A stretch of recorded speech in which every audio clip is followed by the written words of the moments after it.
nice ash.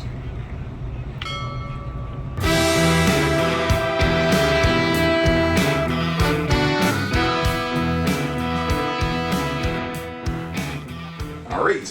So here we are. We're at the Nice Ash Podcast again. You got Darren the Destroyer, my partner in crime, the rugged man, Christian Jackson. And today, we don't have just our regular episode. We've got an exceptionally special episode. Special. Yeah, does it get much more special than this? Yeah, I'll let you go ahead. We've had guests in the past. We've had industry insiders. But today, we're going to look at the cigar world from a little bit different angle. Something that's been, if you're in New York State or you're familiar with what goes on with the luxury tobacco tax in New York State, we'll get into that in a minute. But we've got such an amazing guest today, and I want to thank New York State Senator Patrick Gallivan for giving us the time to come here. We appreciate you. We respect what you do, and we're so happy to have you here. I'm thrilled to be here. Thank you guys. With an introduction like that, how can you not want to be here? Right? And you know what? I want people to really understand who we're talking with here. And Yes. Masters in Criminal Justice. You graduated from the FBI Executive Institute, I believe, along with there was another FBI Academy, I believe, that you graduated from, correct? There's a couple different ones. Yeah, the National Academy was one that's out there for many people in law enforcement. The National Executive Institute is for heads of agencies. Okay. So I mean, you had a career before you even got into politics. Like you've done it. You've really kind of earned your stripes, I would say, in regards to just like knowing what you're talking about. I know, or maybe I haven't learned anything by being involved in this. I know. It's a crazy little turn there. Well, you started with the New York State Police. You were a state trooper. Yeah. You worked your way up through the ranks to captain, and then got elected 2 terms as the Erie County Sheriff, and that led into your career in politics. And just on a quick side note, I went to grammar school with Trooper Kevin Dobson. Oh, did you? Yeah. And I worked with his dad. And I was crushed when he passed, but... Yeah, that was a tragedy, but he was a great guy. He really his family was, his dad was a deputy. He of course, was a trooper killed in the line of duty. Yeah. What's really nice, though, is a lot of the people in Western New York still remember him. Oh, yeah, never forget him. And they make it a point to remember the troopers that worked with him out of the Clarence Barracks. They make it a point to remember and celebrate his life every year. On the That's great. Death, he was very good friends with the current superintendent. I think they were classmates. Nice. The current superintendent of state police. That's awesome. Yeah, great guy. But I just wanted to touch a little bit on what you've accomplished in your position as New York State Senator. Enacting a 2% cap on local property taxes, limiting state spending to less than 2% annually, cutting middle-class taxes to their lowest in 50 years, reducing the manufacturing tax rate to the lowest level since 1917, cutting corporate taxes to the lowest rate since 1968. These are things that need to be done. These are issues that always should be on people's minds, because it feels like in New York State a lot of times, and I've seen it over and over again, is people feel like politicians should be giving handouts to everybody. And that's not the answer. Unfortunately. Now those are, understand, I did not do those things on my own. Oh, absolutely. I understand. I was involved in, over the last 10 to 15 years, involved in those various issues, and we made some gains in the state. Unfortunately, though, I think the last few years, we've taken a step backwards. The majority changed. We have what you see now, and we live in Western New York, but so many of the policies driven by the state come from around New York City. Right. Correct, yes. And it's New York City ideas and policies that are really influencing our lives, and I don't think in a good way all the time. No, and I would agree. The cost of living in the state is higher now in the past few years. The cost of doing business is higher. But nonetheless, we have to keep trying, right? We keep trying to stand up and make things better for everybody. Absolutely. You can't give up, because if you do, you're just giving in to the regime, and that's pretty much the end of it. So other than going out and obviously voting for people that kind of share similar beliefs and where we would like to see things change, is there any other kind of advice that you can kind of help let us know as to what we can do? Because everybody obviously tells us to vote. Even just, I guess, being more educated on the issues and what is actually happening. But yeah, I guess what would you advise? How can we help? All of the above. Okay. The first thing that you said, Christian, was about voting. That is the most important thing of all. I'm embarrassed to say that in my younger years, leading up to being sheriff, I didn't vote. Well, I'll take it back. I voted sometimes. I voted 18 out of 36 times I was eligible to vote up to that point in time. And that was pointed out by my opponent when I ran for sheriff. And it was embarrassing, and I had no excuse for it. And it wasn't until I was elected sheriff that I began to realize how important a vote is.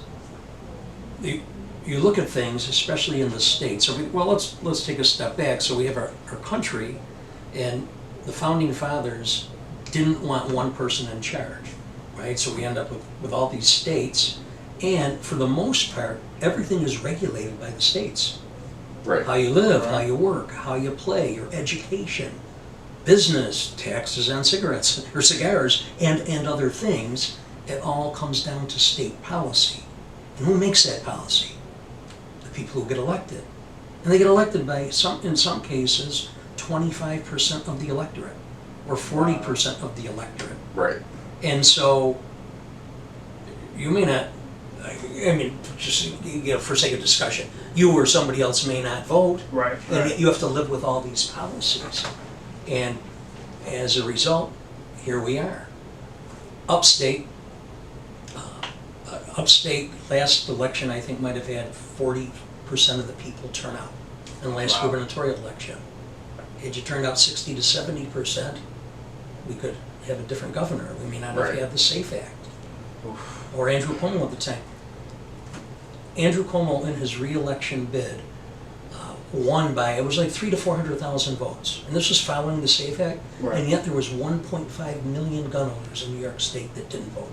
And it was the most important thing in their lives. Absolutely. And yet they didn't vote. So, didn't mean to get on a soapbox, but it is so incredibly important for people to participate. And the more you can the more people that participate, I think the more accountability there is with elected officials in ensuring that the elected officials really represent you. Right. And represent the people like they're supposed to. And what goes along with that, the second part of what you said, Trying to is being be educated on the issues. What are the going on. issues? What matters? And so many times I hear people say, "My vote doesn't matter." It matters. It really, it does matter. Yeah. It absolutely does. And we're living as a result of you hear the phrase, "Elections have consequences." Yes. The high taxes, the criminal justice policies that we don't like, the high cost of doing business in the state, is a result of elections and who is in the state assembly, who is in the state senate, and who sits in the governor's office. So, how do we change it? Got to be involved. And it can't just be us, right? So it just can't be here in Western New York. It has to be throughout the state. Right, absolutely. We have about half the population is from in and around New York City, so you have that influence that's there all the time. And many of them don't vote either. Right. But we can do more by getting more people from upstate, from the Hudson Valley, from Long Island involved. Yeah, well, you know, I think, I'm sure there's a lot of people, even cigar smokers, who don't even realize that, like, the wholesale tax on a cigar is 75%. And the thing is, cigar smokers go across the aisle.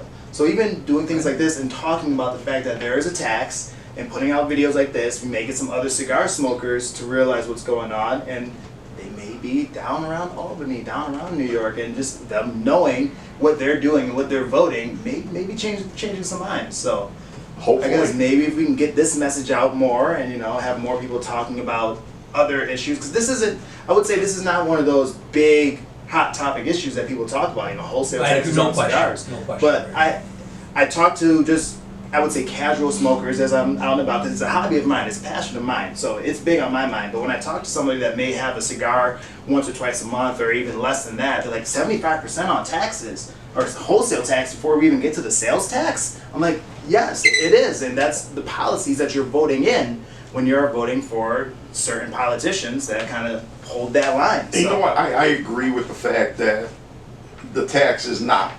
it's not a make or break issue. There's so many more important things. But I look at it this way. I think this tax is overall hurting New York State, just because you make an unreasonable tax on something, you're bordering a state in Pennsylvania which doesn't have this tax, and people can just do a little mail order and order cigars from PA. They're going to get the revenue. They're going to get the taxes. Or New York State's going to get nothing. reservations. Or the reservations. You know? And, you know, instead of putting out a reasonable tax and collecting something, you're asking for it all and getting nothing in a lot of cases. So it's got to be hurting the state at some point. I think it is. It's hard to measure what you don't have. Right. But you look at, it's hard to measure how many people go online and purchase their cigars online. Right. But they're driven to going online because of the higher prices here in New York State. And that's not alone. And we had some data, and I can't remember, it escapes me right now.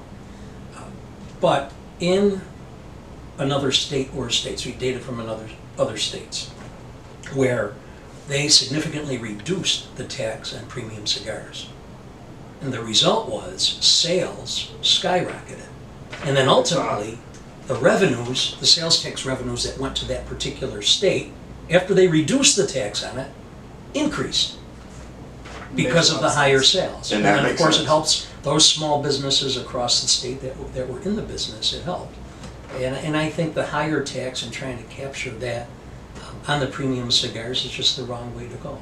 Absolutely. But you know part of what we deal with, of course, you see there's high taxes on cigarettes as well, and you've got a faction of people that want to discourage smoking, and rather than standing up and standing against smoking, they try a backhanded way to do it, increase the cost. You're right. That was my next That'll deter question. people. Yeah. And that shouldn't be the answer. I mean, as long as this is a legal product in the state, the government, I shouldn't say we the government should allow adults to make their decision.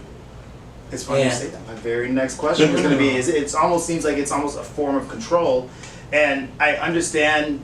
Let's give them the benefit of the doubt, I would say, and even say it's for really health purposes, and they're concerned about it. Maybe they need to get a little bit more educated on the fact that cigars actually are not as bad for you Right, as and cigarettes. clearly Look it's at a some of the different studies product, that but they so have. many people want to lump it together Exactly. with cigarettes, and it shouldn't be lumped together. Right. It's something completely separate. Which is why there was a big win recently, I want to say in the last month or so, against the FDA to actually label premium cigars as separate, as something that is separate, other than I think they kept some of the smaller, the smaller cigars that are made with some short filler in them, but they have actually separated premium cigars from other tobaccos, and I'm wondering if that's going to make a difference. Are we going to see any trickle-down effect from that, or is that just kind of not quite hitting the state level yet, something that's on the plate? I haven't heard of that. Well, I did hear of the efforts federally, or Right. that decision federally. And I think ultimately the decision, yes or no, is made federally, as opposed to in the state Gotcha. prohibiting anything. I could be wrong on that. It seems, unfortunately, that where we've gone in New York State, it's in the business of taxation. Yeah. And That's exactly right. and how can we get more money out of people? Yeah. And I just don't think it should be that way. We should be looking at what are the necessary services that government should be providing to people. How can we help businesses? Right? How do you help businesses succeed? The state can do it right. If we look at over the past 10 years or so, we see the craft brewery industry. Oh, It started growing, 10 to yeah. 15 years ago. That was zero. It was nothing in New York State. And to the then governor's credit, one of the good things that he did was he did take an interest in that business, and they put forward a reasonable set of regulations. You need some oversight. You want to make sure that the public is safe, that the public is protected, right? That a good product is put out there, that people know what's in the product. right. And it comes with a cost, right? So Sure. some of those basic government services do come with a cost. But they didn't tax it to death. It wasn't regulated to death. It was regulated in a manner and incentivized to help the business and the industry grow. There's no reason we can't do that with every industry Absolutely. in the Right. state. So it's an example that where government can help businesses. And the state did it right there. Yeah, They yeah. certainly didn't do it right, or they certainly haven't done it right in many other businesses and many other industries. Yeah, and that was going to be another one of my points is with this luxury tobacco tax, you're not only costing the state revenue with lack of sales and people going elsewhere to get cigars, but it's got to be hurting the small cigar shop owners, the business owners. I really wanted to have Rob here today, but he had a prior engagement. He couldn't make it, just to have him chime in on how this tax has affected his sales owning this business, the Nice Ash business, and it's all counterproductive the way I see it. There's nothing. Well, of course it hurts a business, Yeah. not just all right, so in this case, we're talking about a tax on premium cigars. Right. So the higher the price goes, I mean, the higher the price, it drives more and more people away.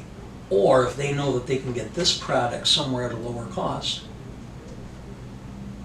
I don't want to say what do you think they're going to do. We know what they're going to do. Right. And the evidence is there, right, with the proliferation of all these various online sources that people can go and buy, not just premium cigars, although that's what we're talking about today, but many other products. Sure. Because of the high cost of doing business in New York State and the high taxes. And the funny thing is, one of the things that happens in Albany is when you look to reduce taxes, or you'll hear some people talk about how are we going to replace the revenues? They're not revenues, they're taxes, right? Right. Yeah, But exactly. the state can only spend if it takes in money. Right. And in this case, it would be people looking at it that might be opposed to this. They might say, well, how are we going to replace the dollars that come into the state if we reduce the tax at Sure. 75% or Yeah. cap it at 50 cents, whatever it may be? Well, the evidence is in other states that reduce the tax, where they showed that by reducing the tax, it drove sales. And the Makes driving of sales increased the raw dollars. We were involved in something a number of years ago, had nothing to do with cigars, and we're still not as far as I'd like to be, but it had to do with hunting, the use of crossbows during archery season. And there was data that showed from other states that allowed greater use of crossbows, more people would get licensed. So you'd have more people paying for a license, more people buying the equipment, more people out in the field hunting and buying all the associated things with it, that all the revenues in the form of sales tax or the license fees that went to the states increased. Everybody benefits. Absolutely. So you were doing something for people that people were asking for, and it helped to increase the so-called revenues to the state. But nonetheless, there is a cost of doing business, so that if the state is regulating hunting or if the state is regulating businesses, it still does make sense. We can't have a free-for-all, right? There still has to be some set of rules in place, some set of oversight in all businesses, Yeah. but not the heavy hand of New York State. And New York, I think, just goes too far in regulations. It might be the highest regulated in the country, if it's not the highest. It's in the Definitely top one of 5, just like Yeah, it's gotta taxes. be. Whether it's property taxes, whether it's sales tax, whether it's the various taxes and fees on businesses, we're the highest in the country. And we don't need to be. No. Absolutely not. There's so many other financially and fiscally successful states that do it in a smarter way. That follow the example. And I know you're not psychic and you can't tell the future, and I don't expect you to give me a nailed down answer. But being in a political climate, do you feel or see any changes coming? Anything improving? Oh, I think we're really challenged in the state, given the demographics of the state and the population and what we've seen in the world of politics in this last 10 to 15 years, the partisanship and the rancor and the people calling each other names, and it's really gone too far. We really pride ourselves in our office of putting government first. We're there to provide a service. Yes, I have to be a Democrat or Republican to get elected. And I am Republican. I'm proud of the things that I believe in. But you hear people say, well, geez, how can you be a Republican? Donald Trump's a Republican. I'm not Donald Trump, I'm me, right? And yes, I have to wear a uniform, so to speak, but we're here to help make our community better, and that's what drives our decisions. And trying to properly represent the people in my legislative district, so that if I'm doing it properly, that when I vote on things, I vote the way you would vote. Right. I vote the way you would vote on things, recognizing, of course, there's very seldom anything that's 100% agreement.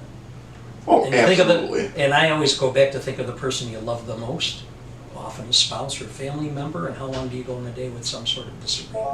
And I joke, but this is true in my house, that starts with eggs or cereal. But the point being, if you can't agree with the person you love the most on everything every minute, you don't cast them aside and call them names. You work your way through things. And that really is what responsible adults should be doing. Members of the community, most certainly responsible elected officials. And too many of them don't. And what Too you're many of saying, them want to wear their red or blue color, Yeah. cast stones at the other side, without working together for the betterment of the community. yeah, what you're saying makes sense because it's got to go beyond political parties, and you have to listen to the people you're representing. What do they want? What are their needs or desires, or what's going to make everything better? And this, you gotta vote the right way to this. You got people depending on you. Well, and that's the role of representative government, especially the legislature. I mean, in the legislature, you are the representative. 3 branches of government: executive, legislative, judiciary. So the executive administers things on behalf of people, of course, but the policies start with the laws that are passed, with the budgets that are passed, with the dollars that are assigned to different categories for the executive to administer. But my role, I represent about 300,000 people, and I'm supposed to be their voice in Albany in the New York State Senate. And the same is true at every level, whether it's in Congress, whether it's in the county legislature, whether it's on the town board. It's the role of the executive branch. And not enough people, in my view, perform that role. And I don't think that the media does a good job of portraying or reminding people that is the role of the different branches of government. It's more, this Republican said something, hey Democrat, what do you think about it? Or this Democrat said something, hey Republican, what do you think about it? Yeah, and correct me if I'm wrong, but I've just been getting the feeling over the last it's got to be close to 10 years now, that the media is not so much focusing on right and wrong as they are focusing in on impressing the special interest groups.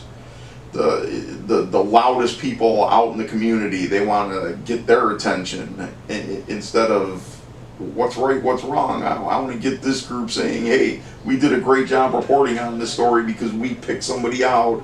We did the cancel culture thing on him. We ostracized him from society, so that guy did good. Yeah, I don't know if I know enough to be able to characterize them, but let me give an example. I think that the media can do a better job in holding government accountable by focusing on issues. I'll give you an example. So, I hate to do this, but you go back to Trump, right? That evokes emotion in everybody. Right. The good thing is that people at least pay attention to that part of government. But if we go back in time to when he had when he was first running, and he had, I think it was like anywhere between 12 and 17 Republican candidates, and he had them all lined up across the stage, and they had the various debates. You heard things like the size of your hands, and then you heard the moderator say, hey, candidate so-and-so, he says this about the size of your hands, what do you say about him? And part of it was funny, and they perpetuated that. Instead of saying, hey, candidate, what are you going to do to fix potholes? Hey, candidate, what are you going to do to secure our border? How are you going to help businesses succeed? How are you going to keep our communities safe? And I think the media, I mean, to your point about the media, while I can't necessarily characterize them, because everybody views it a different way, but I think they can do a much better job in holding government and elected officials accountable by saying, what are you doing to keep the road plowed, to keep the roads open, to keep them safe, Yeah. to keep communities safe, to respond to fires, right? To respond to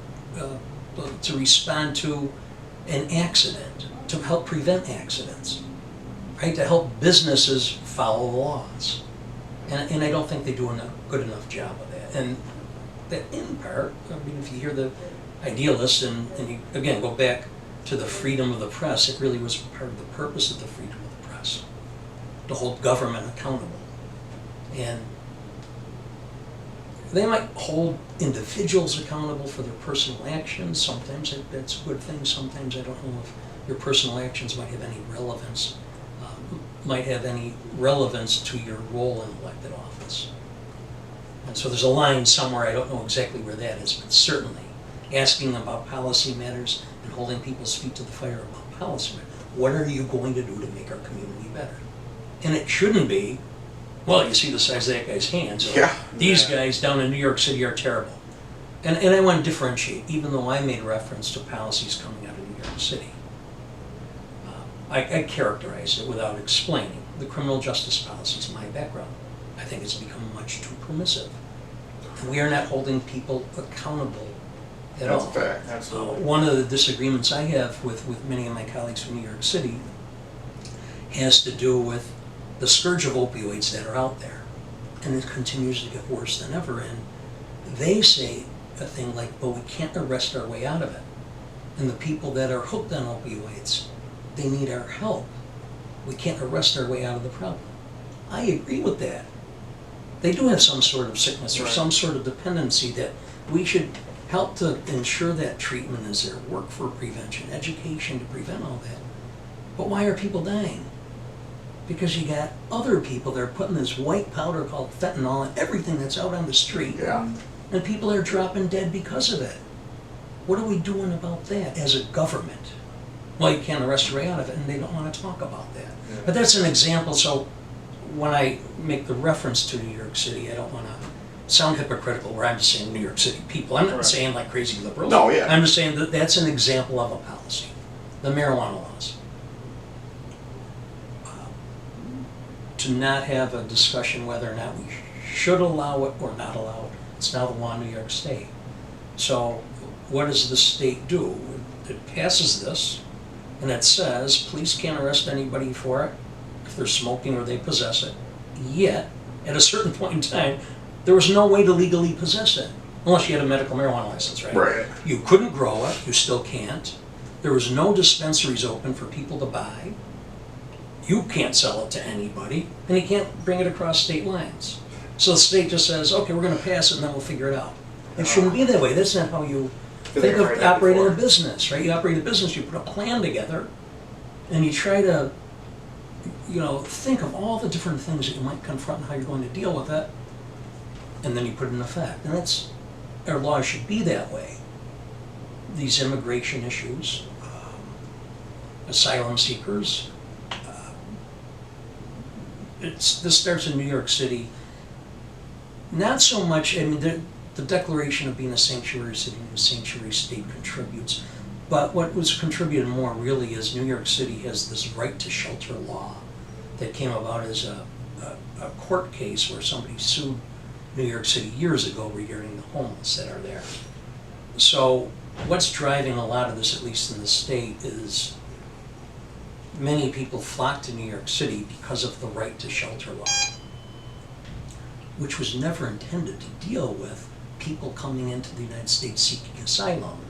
It was to help the homeless population and people that lived in America at the time. But now all of a sudden you've got too many of these individuals coming to New York City, people sleeping on the streets. The New York City mayor has the responsibility to follow the law, and as a result is sending them all over. But without talking to people in different communities, without talking to different communities to say, okay, or the state, like, how are we going to handle this? How are we going to deal with this? How can we ensure resources are there? Federal government has fallen down, no question about it. It really starts at the federal government. But Right. the point being is, I'm talking about some specific policies that are coming out of New York City that it's a decision is made.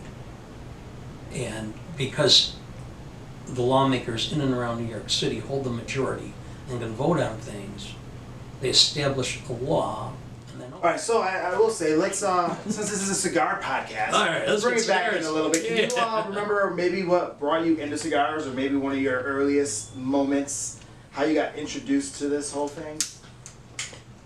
In a very non-conventional way. So I didn't have, so all the years that my family and friends, typically you have your family and friends, you know, in your early 20s or 30s, they'd have babies and it's a boy, it's a girl, and they pass out cigars. Happened all the time, and I never smoked one, not once. First cigar I had, I was 50 years old, and this is really kind of funny. Some people might look at me as a poor parent. My 16-year-old son and his buddies have these little Swisher Sweets. And of course we say you shouldn't be doing that. Right. Try one. So I tried one, which isn't really a cigar, I know that.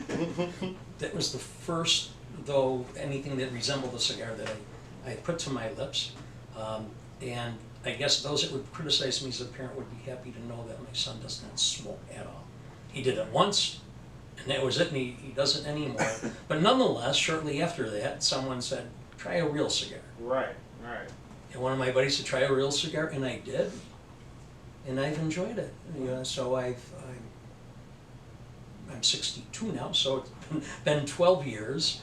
A lot to learn about it, but I do enjoy it. I met Rob a number of years ago, where our families were with groups of people vacationing together. So I've known him for a long time before he even started getting into this. So Oh, okay. That's obviously, cool.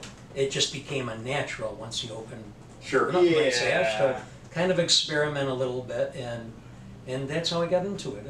So it's kind of neat. And then I think my time smoking cigars or enjoying cigars really coincided with the increase in popularity of them. Right.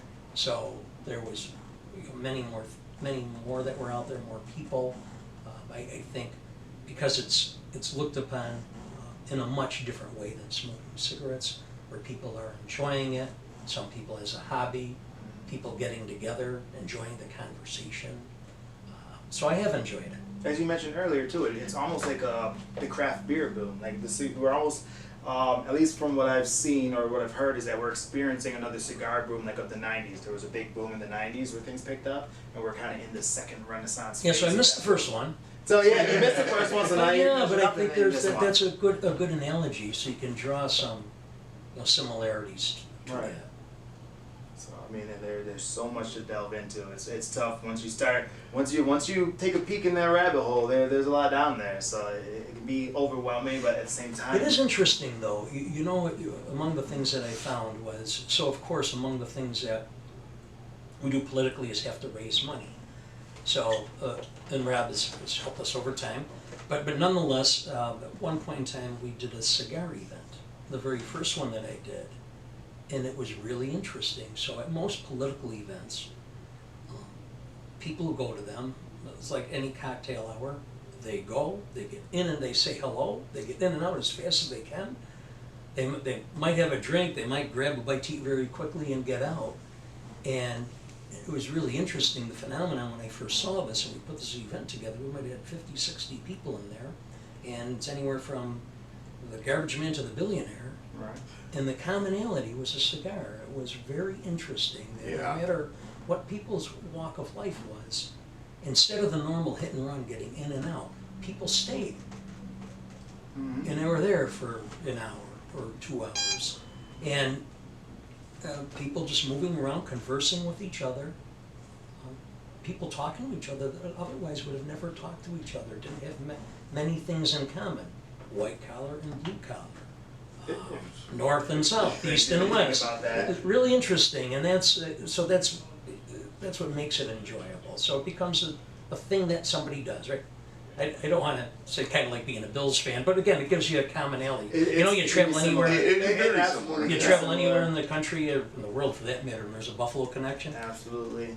I find that with cigars, that the people who do enjoy them you sit down and like us, right? Three guys never met each other and Absolutely, and here we are, you know. having a talk and not like throwing fists at each other. You know, it's crazy because this whole thing right here came about because we were hanging out at the lounge, and we do have a local legislator that comes here and smokes cigars, and so we were filming an episode out there and kind of peeked our head in and was like, hey, any chance one of these days we could get you on the podcast? And he's like, you can get me, but what you really need, you need a state senator here, and I just so happen to know one. And at that point, I heard senator, and I was like, Thanks, Frank. oh man, a senator. I'll get on that. And I go back because I'm like, that's kind of high up there. Made me a little nervous, not gonna lie.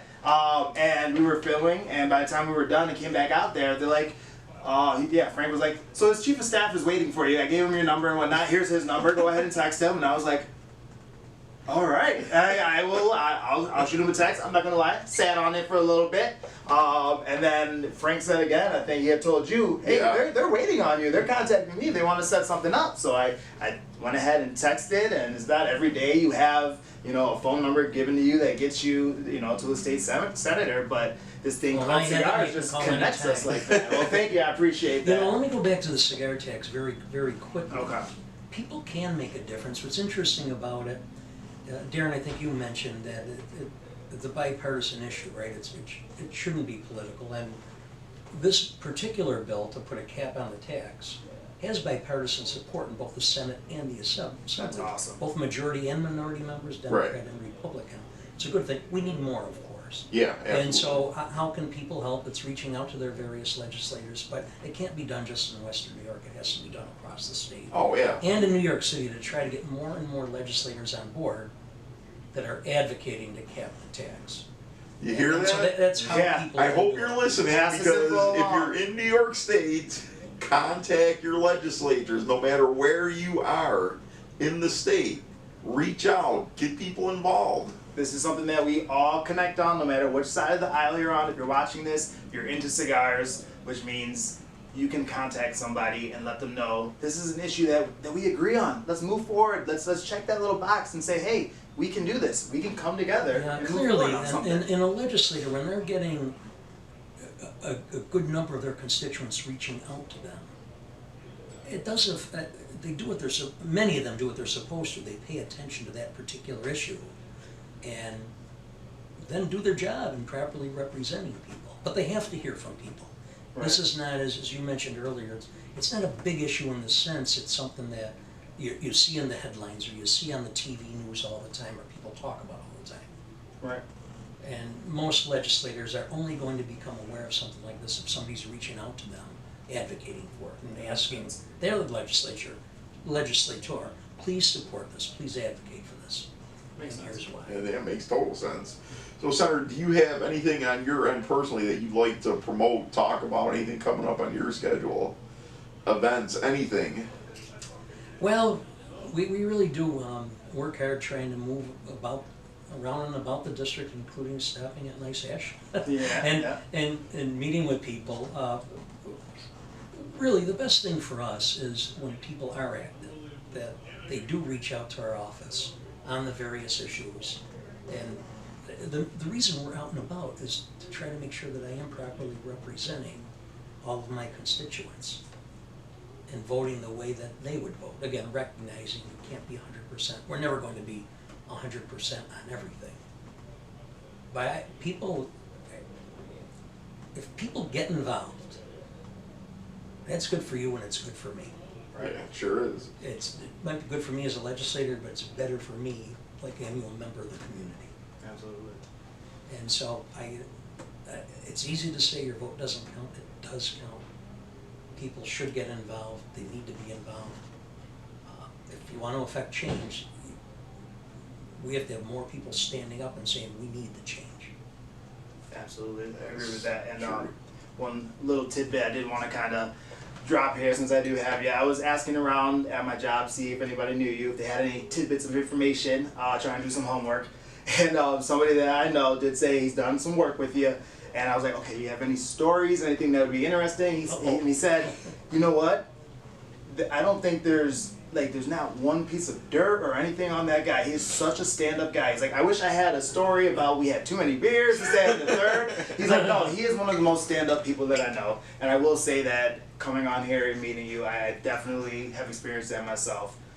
It makes me feel hopeful, I guess, of legislature and just politicians in general, to be honest, and the fact that we can make a difference. Yeah. You guys are real people.